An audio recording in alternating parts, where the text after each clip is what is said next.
What up, y'all? I'm glad you're here. I'm gonna spell this out so it's super clear. Happy rappy, here we go. Drop the dope beat and let the happiness flow. On a bus, big and blue, full of happiness and the happy crew. We've got Holly, Mimi, Ryan and Glenn, Angela, Alana, Amy now and then, Joey, Danny, Steve's the driver, then there's Jen and Tony, he's the rider.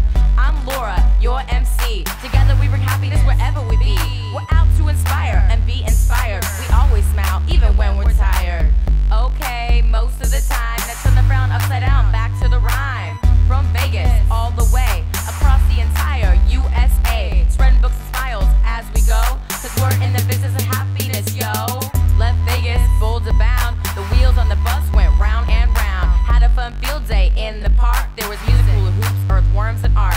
Brinkman and crew played a set, it was one of those things you'll never forget. A time in Boulder had come to an end, Omaha was coming up around the bend. From day one, so much to do, AAM Children's Hospital and Omaha Steaks too. Thanks to Jeff, he was a real wower, the mayor even came to a happy hour. Then Ava and Karen came along with us, adding extra happiness on the bus. We stopped at a windmill along the way, then it was off to Iowa City.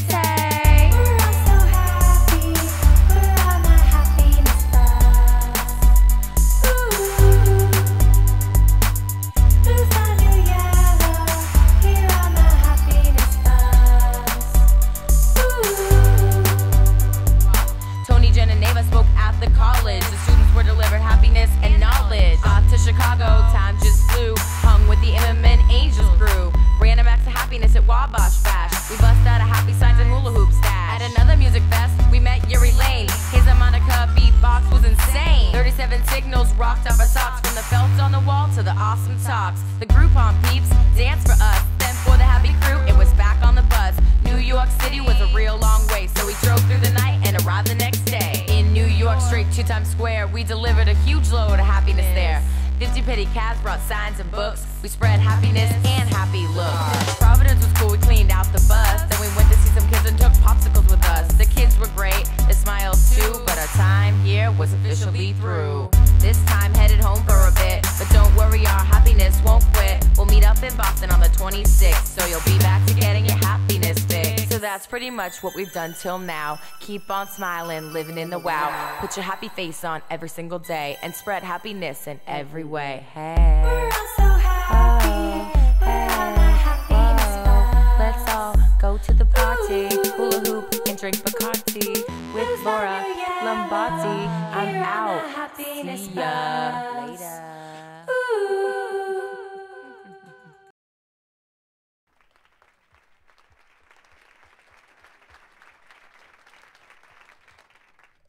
Hey everyone, I'm Connie Chan Wang. I work on the consumer marketing team here at LinkedIn, and I'm really honored to be up here today to introduce Tony Hsieh, CEO of Zappos and author of Delivering Happiness. So a few months ago, I picked up Tony's book and read it over a weekend, and I was absolutely convinced that we had to bring Tony to LinkedIn as part of our in-day speaker series.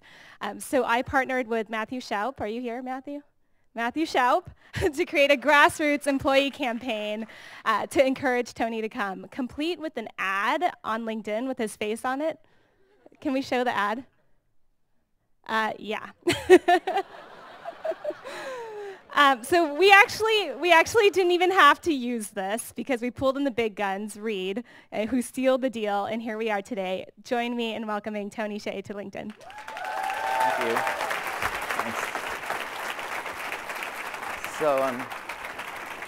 So last year, the book came out in June of last year, and rather than do a regular book tour where you fly into a bunch of different cities and do book signings at books, we thought that was going to be kind of boring. So we actually, those were clips from a bus tour we did. There were 10 of us on the bus, and here's some pictures of the bus. We actually bought the bus from the Dave Matthews Band. And actually not the Dave Matthews Band, the bass player of the Dave Matthews Band. So apparently they're doing really well. And so it was a little too rock and roller, so we kind of happified it. And then we went around to 23 different cities over 3.5 months doing three or four events per city per day. So it was a little crazy. It was kind of like trying to plan 80 weddings in 3 months. And the whole theme of the book tour was inspire and be inspired. It wasn't just about going out to promote the book, but during the day we usually did a business type of talk, and then we would raise awareness for a local charity in each of the different cities. This was actually at University of Iowa, where we found out the book was required reading, and spoke to the college students there. So I'll just flip through some of these pictures real quick. And this was in Times Square, where we kind of did an ambush of Times Square, and that was pretty fun. And oh, this was actually interesting. This was at the Boston's Children's Hospital, and that was interesting because they were really passionate about the work that they were doing, but they had seen trouble with their culture, and so that was kind of interesting for us, seeing people that really had a passion for their purpose, but they were trying to figure out how to make their employees happier. And we actually met this, I think she was 10 years old over here, on this girl on the right, and she just had a kidney transplant a week earlier. But you would have no idea from her attitude. She was like so positive and excited and had the best attitude, and I actually took out my iPad and started flipping through the pictures that you guys just saw of the bus, telling her about the bus tour and so on. And as I'm flipping through each slide, you can see her eyes get wider and wider and wider, and she's like, finally she can't contain her excitement anymore. And she yells out, "Oh my gosh, that is so cool. I love your iPad." And so inspiration comes in different ways. And New York, we partnered with Charity Water, and then we went to, when we were in Austin, went to Livestrong. So actually wanted to take a quick survey first. How many of you have actually bought from Zappos before? Oh, wow. Okay, so so normally when I do this survey, the ratio is actually about 2 to 1 women to men. And a lot of guys I ask say they haven't personally bought from us, but their wives or significant others have. And a lot of times it's actually on their behalf. And I was giving a tour to an executive from one of the major record labels a few years ago. And we're actually based out of Las Vegas. Has anyone here toured our offices? Okay, cool.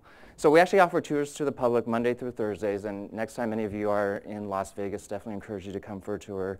We'll pick you up from the airport in a Zappos shuttle, give you a tour, which takes about an hour, and then drop you off at your hotel afterwards.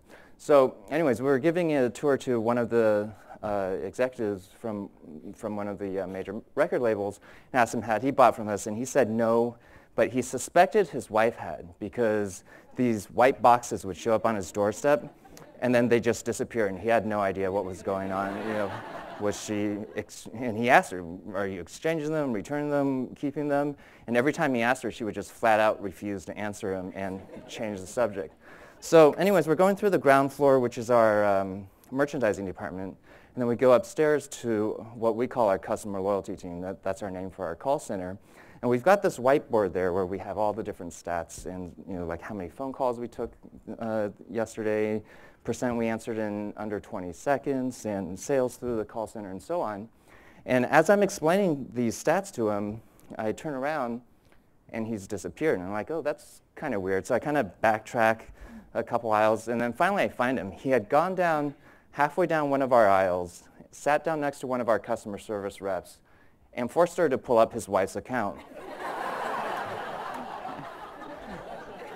And he discovered she had spent over $62,000 in her lifetime. So hopefully we weren't instrumental to any divorce proceedings or anything like that. So before getting into Zappos, I actually want to talk about what led me to Zappos. And the story actually begins with pizza. This was actually in college. I was running a pizza business with my college roommate on the ground floor of our dorm. We had probably 300 or 400 students in the dorm. And we invested in pizza ovens, hired employees who were basically other students, dealt with suppliers, and occasionally I was making the pizzas myself.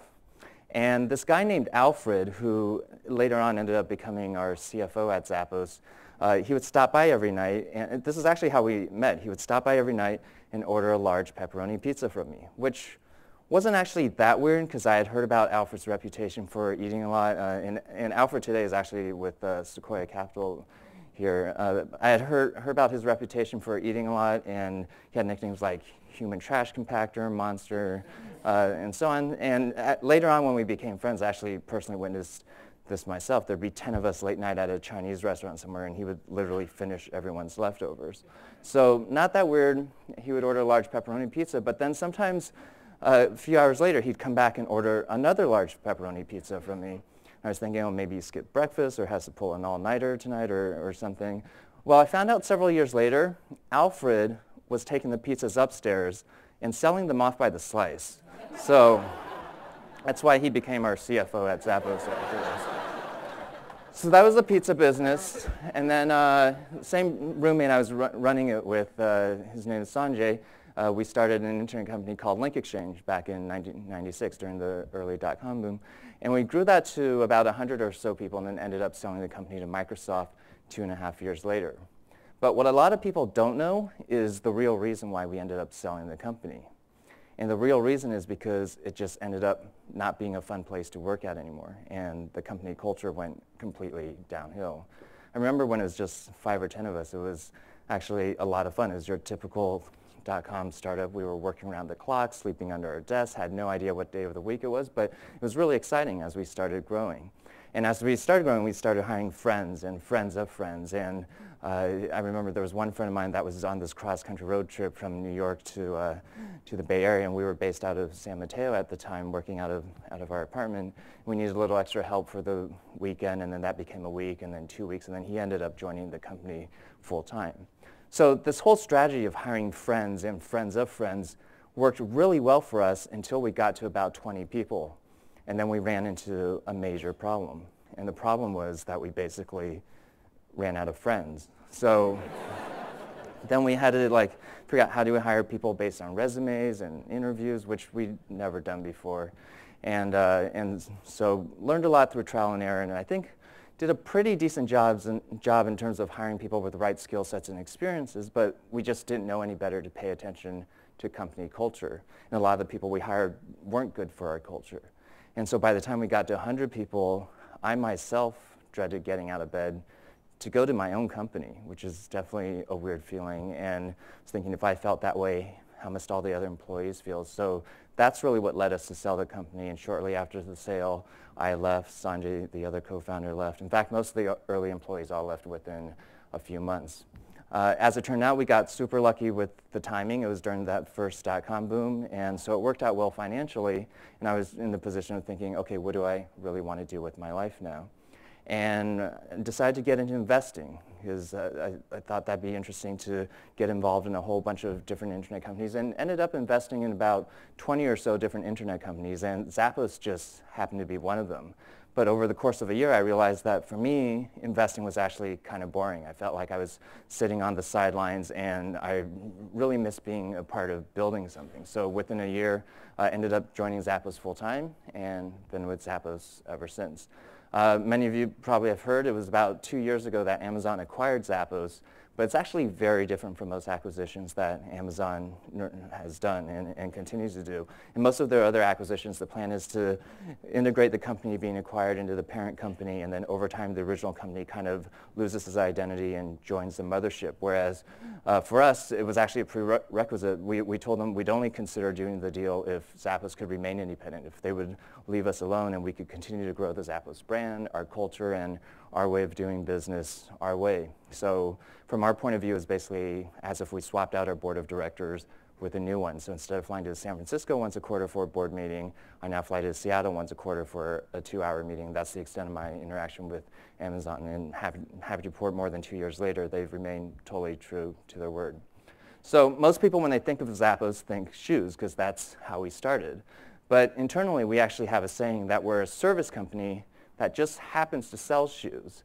And our hope is 10 years from now, people won't even realize we started out selling shoes online. And in fact, today we sell a lot more than shoes. We sell clothing, beauty products, handbags, even kitchenware and houseware. And for us, we really just want to build the Zappos brand to be about the very best customer service and customer experience. So our whole philosophy is to take most of the money that we would have normally spent on paid advertising and paid marketing, and rather spend it on that, invest it into customer service, invest into the customer experience, and then let our customers do the marketing for us through word of mouth. So we've actually had customers email us and tell us, would you please start an airline or run the IRS? And we're not going to do either of those things, this year, but 20 years from now, I wouldn't rule out Zappos Airlines. That's just about delivering the very best customer service and customer experience. So in a lot of ways analogous to Virgin, they're in airlines, music, and so on. The difference is the Virgin brand is more about being hip and cool, whereas we just want to be about the very best service. So on any given day, about 75% of our orders are from repeat customers, and we've grown from no sales in '99 to 2008 was the first year we hit $1 billion in gross merchandise sales. And over the last few years, we've actually continued to grow 30 to 40% a year, year over year. And the number one driver of all that growth has been through repeat customers and word of mouth. So these are some of the questions we ask ourselves when we think about how do we wow our customers. And it goes anything from our free shipping both ways to 365-day return policy, running our call center very differently from most call centers. We don't have scripts. We don't have call times where a lot of other call centers are all about how quickly can you get the customer off the phone. And in fact, even if we're out of stock of a certain, say, your specific size and of a particular style, everyone's trying to look on competitor websites and direct the customer to the competitor. And obviously, we're going to lose that sale, but we're not trying to maximize for every single transaction. We're trying to build a lifelong relationship with our customers. And so for all that focus on customer service, though, our number one priority in the company is actually company culture. And our whole belief is that if we get the culture right, then most of the other stuff like delivering great customer service or building a long-term enduring brand or business will just be a natural byproduct of that. And so we do a lot of stuff on the culture side. It starts with the hiring process. For everyone we hire at Zappos, we actually do 2 sets of interviews. The first set is kind of your standard stuff. The hiring manager and his or her team will interview for fit within the team, relevant experience, technical ability, and so on. But then our HR department does a separate set of interviews purely for culture fit. And they have to pass both to be hired. So we've passed on a lot of really smart, talented people that we know can make an immediate impact on our top or bottom line. But if they're not good for our culture, we won't hire them. And the reverse is true, too. Even if someone is doing their specific job function perfectly fine, even if they're a superstar in their specific job function, if they're bad for our culture, we'll fire them for that reason alone. And performance reviews are 50% based on whether you're living or inspiring the Zappos culture in others. The other thing we do is everyone that's hired, doesn't matter what position, if you're hired into our headquarters, whether you're an accountant, lawyer, software developer, you go through the exact same training as our customer service reps. And one of the weeks we actually send you to Kentucky where our warehouse is, and you do all the different warehouse functions. But the first 4 weeks, before you start the actual job you were hired for, we go over company history, the importance of company culture, our philosophy about customer service, and then everyone's on the phone for 2 weeks taking real calls from real customers. And the reason why we have everyone go through that, regardless of position, is because if we're serious about building our brand to be about the very best customer service, then customer service shouldn't just be a department. It should be the entire company. And the other great thing about that is during our busy Q4 holiday season, which we're in the middle of right now, everyone from all the different departments, we hop on the phones to help handle that extra volume. So that means we don't need to worry about hiring temps that may not deliver the same level of service or may not necessarily be great for our culture. The other thing we do is at the end of the first week of training, we make an offer to everyone in the class. And the offer is this: we will pay you for the time you've already spent training, plus a bonus of, it says $2,000 here, it's actually up to $4,000 now to quit and leave the company right now. And that's a standing offer until the end of the training, and then we actually extend it a few weeks after that. And the reason why we have everyone do that, we offer that to everyone, is because we don't want employees that are there just for a paycheck. We want employees that really believe in the long-term vision of the company and really feel like this is the right culture for them. We also have something called a culture book, which I'm happy to make available. I'll have information later on. We're happy to send out for free. But basically, there's one being held in the back over there. And it's something we put out once a year, and we ask all our employees to write a few paragraphs about what the Zappos culture means to them. And except for typos, it's unedited. So it includes the good and the bad, and it's organized by department, so you can see how the accounting culture might be slightly different from the warehouse culture. We're also pretty active on Twitter. If you go to twitter.zappos.com, you can see a page that aggregates all the tweets of our employees that are on Twitter, and that can give you a pretty good sense of our culture and allows employees to learn a little bit about each other outside the office as well. So in terms of how we think of our brand for at least the next several years, we have something we internally refer to as the 3 C's: clothing, customer service, and company culture. And this is kind of the life cycle of the customer. So customers that have never heard of Zappos before, have no idea what we do, want them to know we've got a great selection of clothing and footwear and other product categories. Once they know about that, then we want them to know we're all about delivering the very best customer service. And that's not something we tell them so much as something that they experience when they get that surprise upgrade to overnight shipping, or see how easy the free shipping both ways is, or call our call center. And once they know about that, then we want them to know about our company culture, because that's really the platform that makes everything possible. So we've actually had customers email us and tell us when they get that perfect outfit and perfect pair of shoes, that Zappos is happiness in a box. So whether it's the happiness that customers feel from getting that perfect outfit or perfect pair of shoes, or the happiness that customers feel from experiencing great customer service, or the happiness that employees feel from being part of a culture where the core values of the company match their own personal values, the thing that we realize ties all of these three things together is that Zappos is really just about delivering happiness, whether to customers or employees, or we apply that same philosophy to our vendors as well, and hence the title of the book. So when you come take a tour of Zappos, the first thing you'll see in our lobby, and I think someone mentioned that you guys have this here now too, is the Zappos library. We've got about 30 or 40 different titles in there, and it's actually a giving library. We give the books out freely to our employees and to visitors as well. Some of the titles rotate in and out, but two of the books that are always in there are Good to Great and Tribal Leadership. And we actually even teach classes on these two books to our own employees. And I wish these books had existed prior to Zappos being founded, because I think we would have avoided a lot of trial and error along the way. The reason why I think both of these books are really important and highly recommend reading them if you haven't already is because the authors researched and looked at what separated the great companies in terms of long-term financial performance from just the good ones or mediocre ones. And they were actually kind of surprised by their findings. They found that the great companies had two important ingredients that the good ones or mediocre ones generally did not. The first one was that the great companies all had strong cultures. And for us, we formalized the definition of our culture into 10 core values. You can do a Google search for Zappos core values to find out what those are. Actually, I think I have a slide that comes up. The next slide has them. But we actually didn't always have core values at Zappos. It wasn't until 5 or 6 years into Zappos that we came up with our values. And it was one of those things that a lot of us, myself personally included, kind of resisted in the early days, because it felt like one of those big corporate things to do. And I think part of the reason we felt that way is because a lot of companies have these things called core values or guiding principles and so on. But the problem is usually they're very lofty sounding. They kind of sound like a press release the marketing department put out. Maybe you can read about it on the website or learn about it on day one of orientation, but then it just becomes this meaningless plaque on the lobby wall. Well, for us, we wanted to come up with committable core values. And by committable, meaning we're actually willing to hire or fire people based on whether they're living up to those values, completely independent of their actual job performance. And when you use that criteria, it's actually a really hard list to come up with. And it took us a year to come up with it, and we did it as a company-wide activity. It wasn't just a few senior executives going to an offsite somewhere for a long weekend.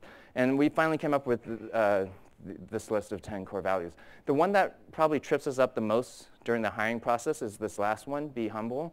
Because there's a lot of smart, talented people out there that are also egotistical. And for us, it's just not even a question. We won't hire them.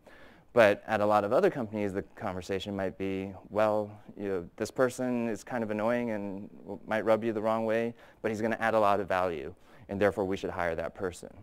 And that one person may or may not bring the company culture downhill, but I think if you keep making compromises like that over and over and over again, that's why most large companies don't have great company cultures. This is also the one that's probably the hardest to interview for, because you can't just ask a candidate, how humble are you? And they say, I'm the most humble person in the whole wide world, hire me. But one of the ways we actually test for this is a lot of our candidates are from out of town. So we'll pick them up from the airport in the shuttle, give them a tour, and then afterwards they'll spend the day interviewing. Well, at the end of the day of interviews, the recruiter will circle back with the shuttle driver and ask how he or she was treated. And it doesn't matter how well the day of interviews went. If the shuttle driver wasn't treated well, we won't hire that person. I'll give you an example of one of my favorite interview questions. For number 4, be adventurous, creative, and open-minded. One of my favorite interview questions that we ask is, on a scale 1 to 10, how lucky are you in life? And 1 is, I don't know why bad things always seem to happen to me. And 10 is, I don't know why good things always seem to happen to me. Well, we don't want to hire the ones because they're bad luck. And we don't want bad luck. That's not good for business. But this was actually inspired by an actual research study that was done where they asked that exact same question. And they got all sorts of answers across the board. They asked this to a random group of people, and so they got some people answered 1, some 10s, a bunch in between. And then afterwards, they had them do a task. And the task was to go through a newspaper and count the number of photos that were in that newspaper. But what the participants didn't know was that it was actually a fake newspaper. And sprinkled throughout the newspaper were these headlines that would say things like, if you're reading this now, you can stop. The answer's 37 and collect an extra $100. And what they found was that the people that considered themselves unlucky in life generally never noticed the headlines. They diligently went through the task that they were assigned and eventually came up with the right answer, whereas the people that consider themselves lucky in life generally stopped early and made that extra $100. So the takeaway is that it's not so much that people are inherently lucky or unlucky in life, but luck is really more about being open to opportunity beyond just how the task or situation presents itself. So that's why we asked that question for core value number 4. One of our other core values is about being open, honest, and we try to be as transparent as possible, whether it's to our customers, our employees, or to our vendor partners. So for vendor partners, we work with 1,200 different brands, and they all have access to the exact same information our own buyers and merchandisers have access to, including sales, profitability, markdowns, and so on, and inventory levels. For our employees, we host these quarterly all-hands meetings, or employees can ask whatever questions they want, whether it's about financials or what brands we're going to carry. And then we actually live stream that to the public, so anyone can tune into our quarterly all-hands meetings as well. And so when you come and take a tour of our offices, if you're a reporter or really anyone, we actually give you a tour, and then rather than being escorted around afterwards, we invite reporters to just walk around and talk to whoever you feel like.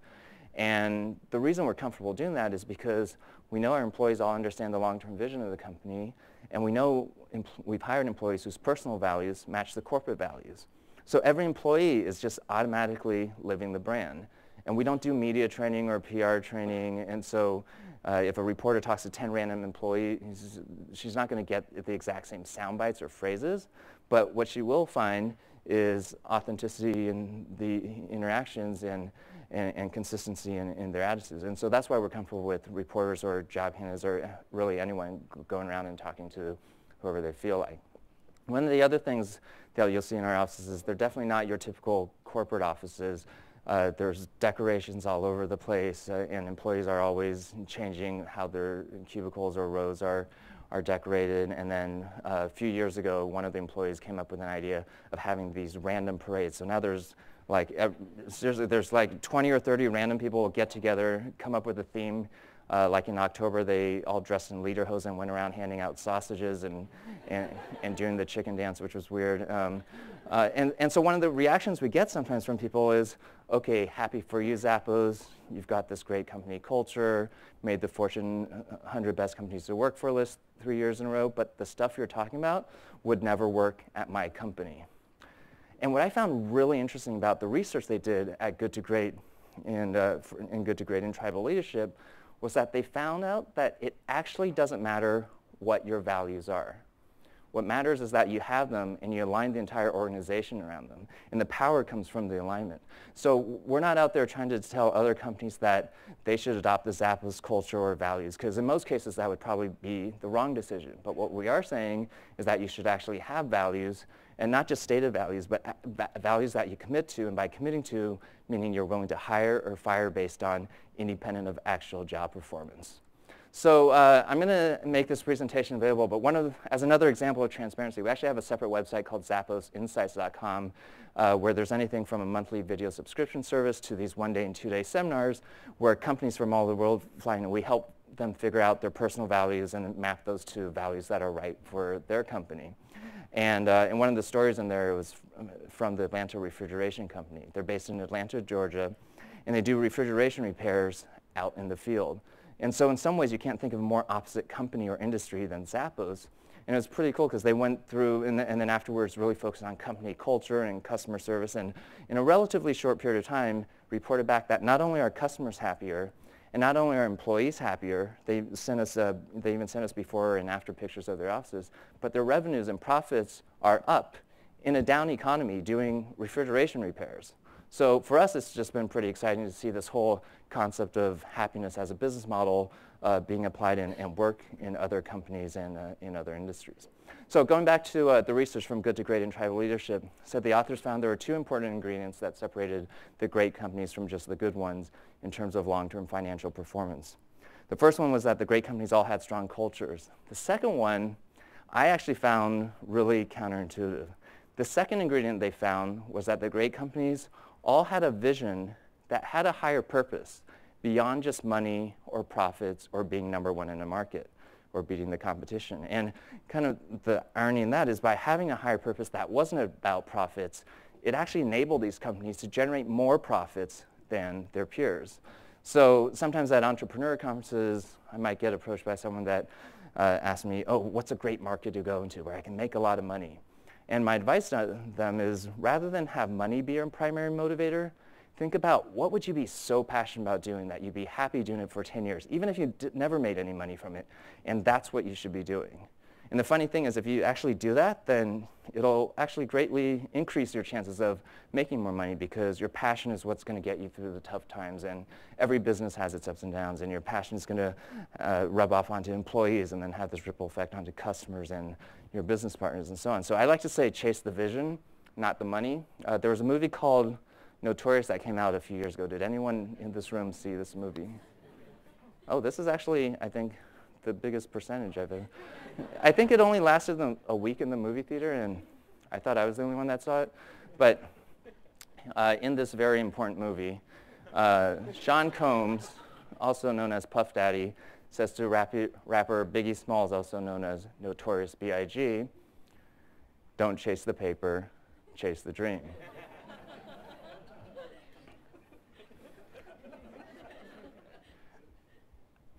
I just want an excuse to use this picture in a business presentation. So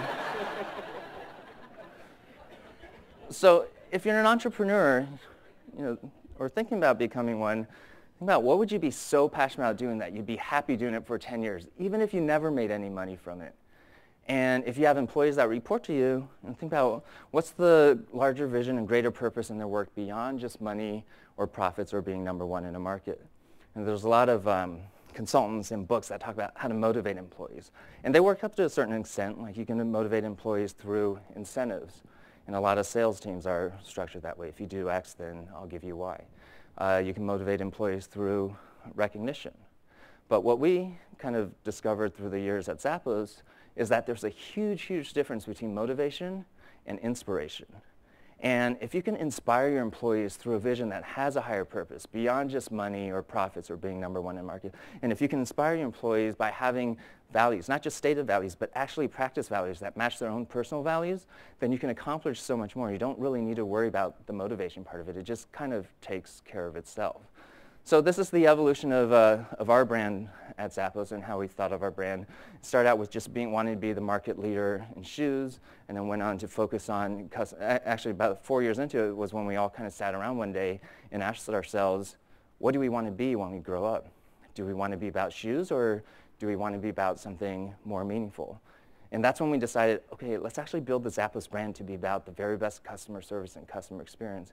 And a funny thing happened when we decided on this and communicated it to our employees. We found that employees were a lot more engaged and passionate about the company. And then when customers called, they could sense that the person on the other end of the phone truly wanted to deliver great service and wasn't just there for a paycheck. And when vendors came and visited us, they wanted to stay longer and they visited more frequently. So all these things had this kind of multiplicative snowball effect that really drove a lot of our growth over the years. And then we really, up until 2005, culture had always been important, because I definitely didn't want to repeat the same mistake I had made at my previous company. But we decided in 2005, rather than just say it's important, let's actually make it part of our business strategy. With the belief that if we get the culture right, then the brand stuff, the customer service stuff, that'll just happen naturally on its own. And that kind of went, as we started thinking about it more, we realized that a company's culture and a company's brand are really just two sides of the same coin. The brand is just a lagging indicator of the culture. Think of the airline industry, for example. If you think of the industry as a whole, ask a random person, what they think, then you'll probably get back responses about bad customer service or apathetic employees and so on. And like it or not, that is the brand of the industry. And what's interesting is with all this stuff that's happening with whether it's Twitter, YouTube, LinkedIn, and so on, that lag between brand and culture is becoming less and less because we're all hyper-connected and information travels so quickly. 2007 was when we really started thinking about how do we want to deliver great service, and some companies do it through a lot of technology and automation, and we decided actually rather than take the high-tech approach, let's take the high-touch approach, and we came up with this acronym PEC for personal emotional connection, and that's why we don't have scripts and we really just allow each rep to talk to the customer for as long as they want, and really it's just about building that lifelong relationship. And then 2009 was when we realized customer service is about making customers happy, and company culture is about making employees happy, so let's just simplify the vision and have it be about delivering happiness. And so these are some of the questions that we ask ourselves when we really think about, okay, how do we take our brand to the next level? How do we create more good memories? Instead of a loyalty program, how do we get customers to want to tell stories about Zappos to their friends and family? And in terms of our vision, we're always thinking bigger and trying to think differently. And one of my favorite stories is about Cirque du Soleil. They just completely redefined the circus business. Prior to Cirque du Soleil, if you wanted to build a better circus, you'd have people standing outside of tents, circus tents, and as customers walked out, they'd fill out surveys and they'd have to answer questions like, were the elephants to your satisfaction? Were there enough of them? Were they big enough? And that might incrementally get you a better circus, but it's never going to get you the next Cirque du Soleil. So for us at Zappos, we don't think of ourselves as being in the online shoe retail business or even in the online retail business. We think of ourselves as being in the stories and memories business. We think of ourselves as being in the delivering happiness business. And so I talked about earlier how for the last several years we've had something that we refer to as the 3 C's: clothing, customer service, and company culture. Well, we've added a 4th C actually just a year ago, with that 4th C being community. And it was just actually about exactly a year ago that we announced we're going to be taking over Las Vegas City Hall. The city is actually going to be moving into a new city hall, and actually for the past 5 or 6 years we've been looking around all over Las Vegas trying to think about, okay, where can we move to build a new campus? And it was actually surprisingly hard for us to find the ideal location because we wanted a place that could house all of us under one roof, and right now we're spread amongst 3 different buildings, and we've seen the impact that's had on our culture. And we also wanted space to expand upon. So we found out that this city is moving out of City Hall, and there's 12 acres of land around it. And as we started thinking about our campus design, we thought about Google, because they're famous for their campus, and campuses like Nike and Apple. And we thought, okay, we'll build this great campus that will have all these great amenities for our employees. But then as we started thinking about it more, we realized that those campuses are actually really insular. They don't really integrate or contribute to the community around them. And we decided actually instead of going after that model, let's actually build a campus that's more like NYU's campus, where the campus kind of blends in with the city and you can't really tell where the city begins. And so now what started as a campus project has become a project to actually help revitalize downtown Las Vegas, and with the goal of actually making downtown Las Vegas a place where you have everything you need to live, work, play within walking distance. And so it's a pretty exciting project where we've been studying research that's been done on cities. So there's a great book called Triumph of the City, for example, where the author looked at Rome and New York and Detroit and a whole bunch of different cities and looked at why some flourished and some didn't. And it's interesting because a lot of the principles about what makes cities successful actually we're doing at Zappos already from a culture perspective. So for example, one thing we do at Zappos is even though there's actually doors all around our buildings and the back doors are closer to the parking lot, we actually lock all the doors and force employees to go through the one front door. And that causes, for each building, and that causes employees to run into each other that may not normally talk to each other. And for us, one of the guiding principles has been about increasing the number of serendipitous interactions amongst employees. And it turns out that's also, we've been starting to look into co-working spaces, and that's kind of a principle there as well. It's all about accelerating serendipity. And so in the research of cities, what they found is that if you have enough residential density, if you can get 100 residents per acre or more, combined with street level activity, places for them to collide, then the magic stuff automatically just starts happening because people run into each other that they wouldn't normally run into and from different industries and backgrounds. And so what's interesting is on average, every time the size of a city doubles, productivity per resident and innovation increases by 15%. Whereas in companies, usually as they get bigger, productivity per employee goes down. So we're actually looking at the research from cities and thinking about what are elements that we can apply to scaling our culture at Zappos so that we don't meet the same fate as most other large companies. And one of the reasons why that happens in cities is because the mayor can't actually tell its residents what to do or where to live. And so we're thinking about, okay, how do we get our employees to be more entrepreneurial and have more mobility and have more opportunities to learn? And so for part of our, so in terms of the street level activity, right now there's not very much in downtown Las Vegas. And so we're actually planning on funding 100 to 200 small businesses to help build a real sense of community and neighborhood. And so it's pretty exciting because it really is thinking about the city as a startup. And we joke about how it's like getting to play SimCity, but in real life. And so, and one tagline we came up with is from Sin City to Sim City. And so our pitch to Zappos employees, and not just Zappos employees, it's really open to anyone in the community, is rather than wait 40 years to retire and then open up that, say, cupcake bakery that you've always been so passionate about, instead of waiting, why not do it now? We'll help fund it, and you can even keep your day job at Zappos, and then the cool thing is by the time we move, we'll have 2,000 Las Vegas employees that all love to eat and drink, so that's like 10 to 20 million a year just into the local bar economy. And then because we're such a social company and place so much emphasis on culture, you know, if you're opening up that cupcake bakery or opening up that lounge, you suddenly have this kind of built-in customer base of 2,000 potential customers. And so most city revitalization projects take 15 to 20 years, and we think we can actually do it in 5 because there's a lot of different forces at work. One is that everyone's aligned. The city wants this to happen, local residents, local businesses, Zappos employees are excited about it. And the other cool thing is we're not just funding 1 or 2 random small businesses. We're basically funding anything that meets 4 criteria. One is that you need to be passionate about it. It needs to help build community.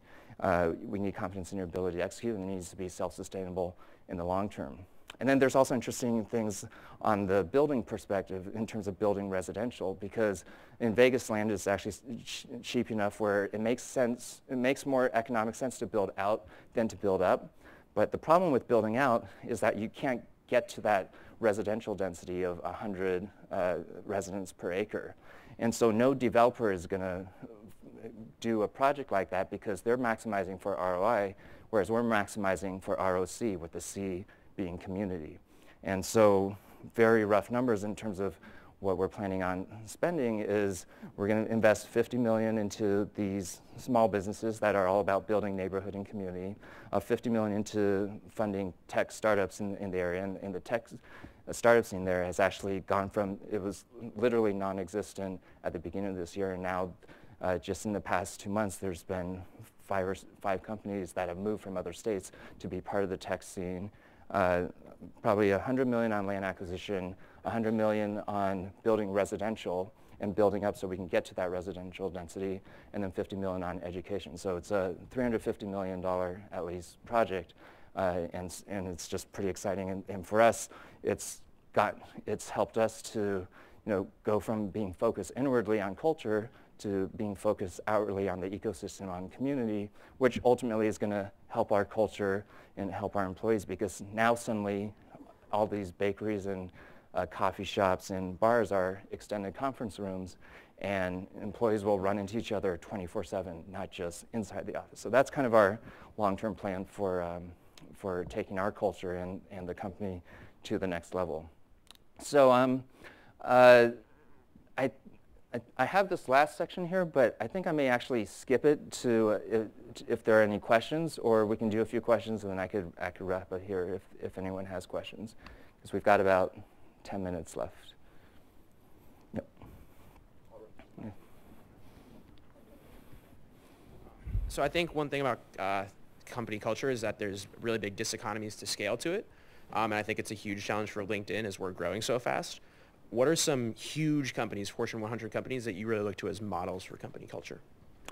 I think that's one of the things where we've never actually looked specifically at other companies, or there's not like one book that guides us, or specific people that we try to emulate. It's more, I think there's something you can learn from anyone or any company, and so we try to really just take elements and then make it our own. But yeah, most companies, as they get bigger, the company culture goes downhill, and not only do we want to prevent that from happening, but we actually want our culture to scale and get stronger and stronger. So how do you do that? And the only way I can think of to do it is if every employee actually views as part of his or her job the responsibility to live and inspire the culture in others. It can't just come from me or culture committee or a few senior executives. It really needs to be part of everyone's job description, and that's how we're thinking about it. And kind of one analogy that, or visual analogy that I use is, like if you've ever seen on the Discovery Channel, sometimes it seems like 50,000 birds flying over the Serengeti or something as a giant flock. And if you kind of take a step back, it looks like one organism that's moving together. And the truth is there's actually no one like leader bird that's telling that all the others are following. And all the birds are just following really simple rules, like stay this many inches from the bird on the right, stay this many from the bird on the left, and but very basic rules, and then that allows the whole thing to act in unison.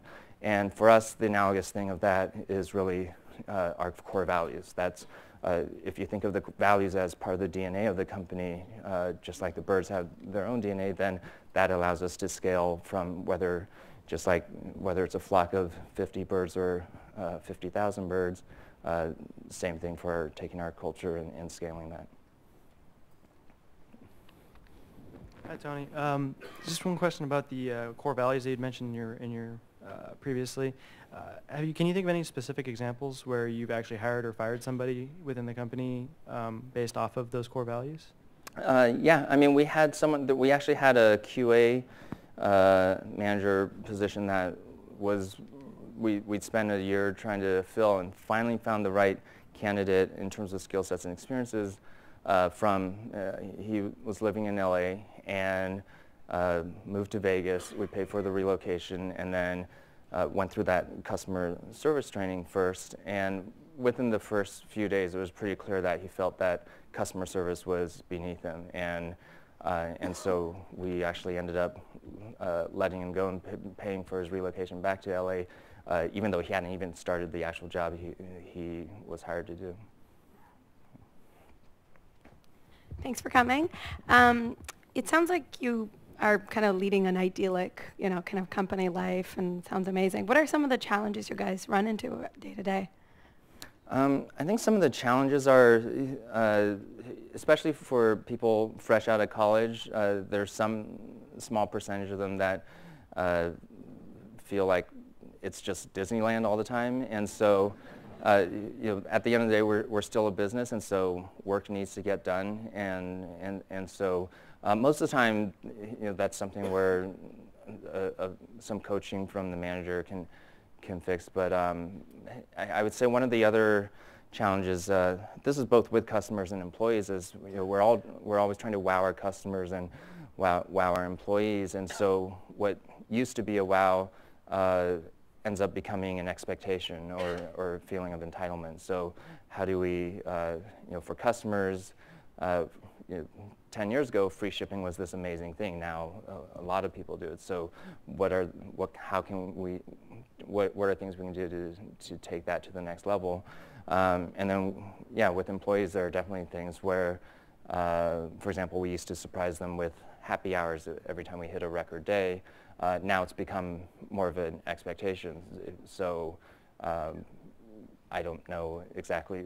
I mean, we try to think of other ways to wow them, but that's one of the challenges with always trying to wow, whether it's employees or customers. So I sense a strong prescriptive note to your presentation. It's very interesting.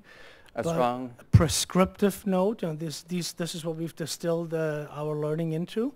So let me ask you this. Do you believe what you're proposing here would work for as regimented and organized an organization as the military?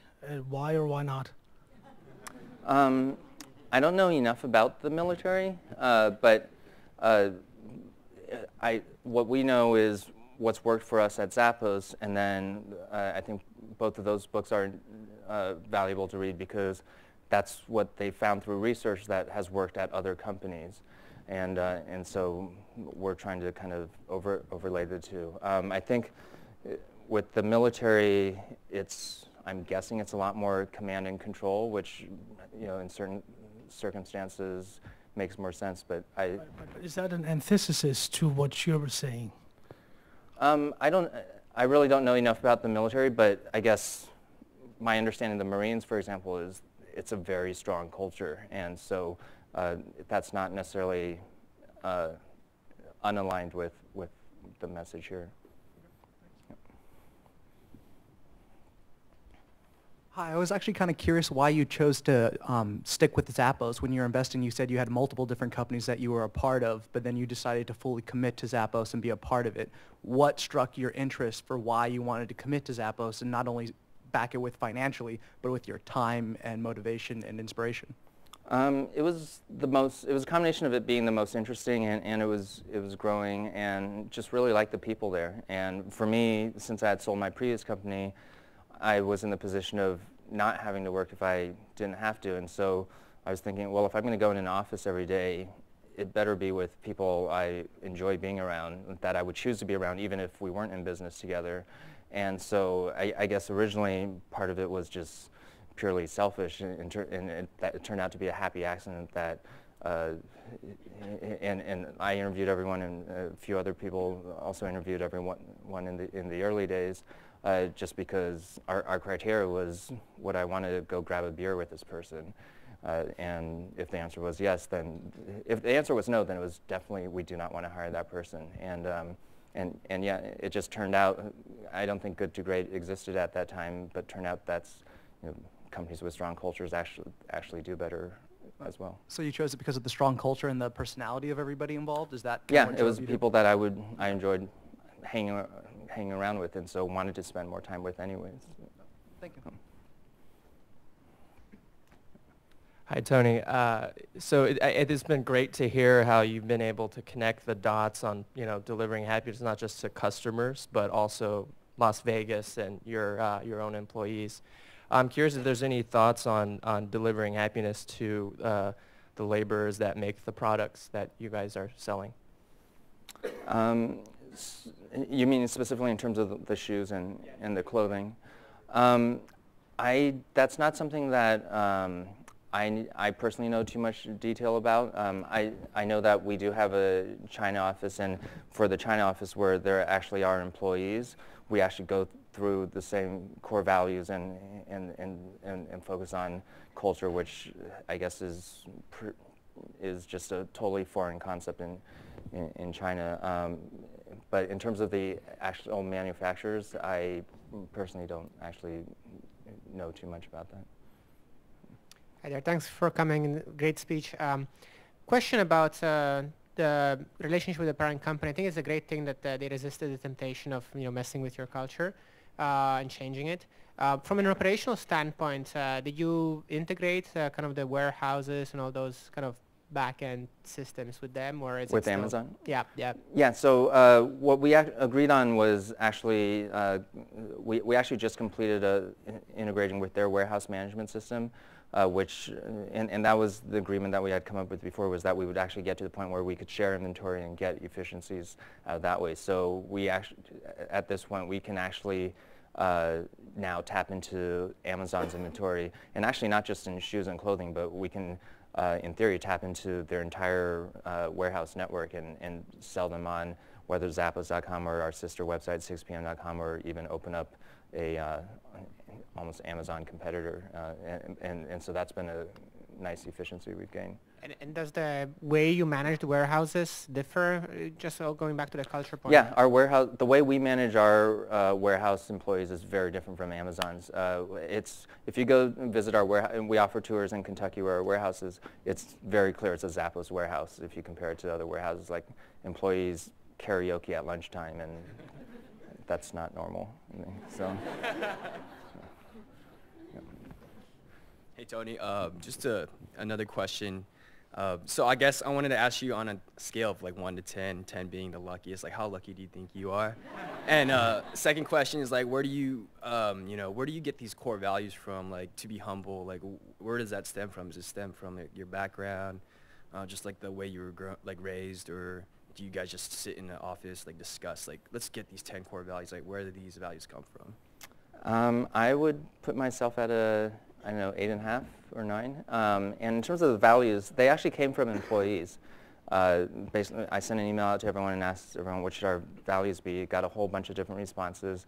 And then we went back and forth for about a year and then eventually came up with them. And as it turns out, like when we do this exercise for other companies, like 90% of the values are actually pretty much the same. They're just different ways of, they might use different words, but it's the same underlying concept. But one of the value you get out of asking employees is you come up with you get to figure out the language that really resonates with employees. So for example, instead of saying increase company efficiencies, one of our values is do more with less. Or instead of saying celebrate diversity and individuality, we say create fun and a little weirdness.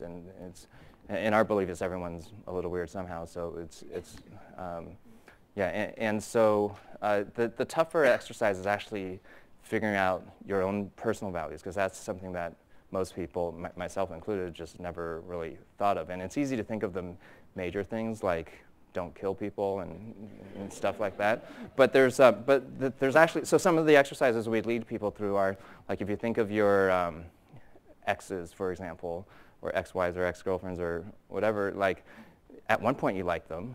And so what are the things that actually drew you apart? And so, for example, maybe you're always excited out and want to spend a lot of time building a company or so on, and she's perfectly happy sitting on the couch watching reality TV like 8 hours a day. And so maybe your value is about novelty and growth and learning, and hers is about stability. And so that's a way to kind of tease out some of the more subtle values that are actually really important. So I think we have time for one more question, or I don't know what okay. Thank you so much, Tony, for coming. So one thing that really stood out to me is the difference between motivation and inspiration that you spoke about today. Do you have an example in terms of how Zappos continuously inspiring your own employees on a daily basis, and how can LinkedIn, not just from a management perspective, and how can we also inspire our peers on a daily basis? Yeah, I mean, it basically comes down to those two things. One is having actually values, putting values in action that match people's personal values, and that goes back to the culture part of it. And then the other is actually having a higher purpose that isn't just about, in this case, making LinkedIn the leader or better. Like, what's something you can do to actually have a positive impact on the world or the community, or something that's bigger than you as an individual and bigger than you as a company. So let me just give you guys my email address, so for anyone that wants a copy of this presentation, because there's some stuff I didn't have a chance to get to, like the different frameworks of happiness that's come out of the research. And then, yeah, just email tony@deliveringhhappiness.com for a copy of this presentation or that culture book I was talking about. It's a physical book, so just make sure to include your physical mailing address. And then tours.zappos.com next time you're in Vegas. We offer tours Monday through Thursdays. Thank you.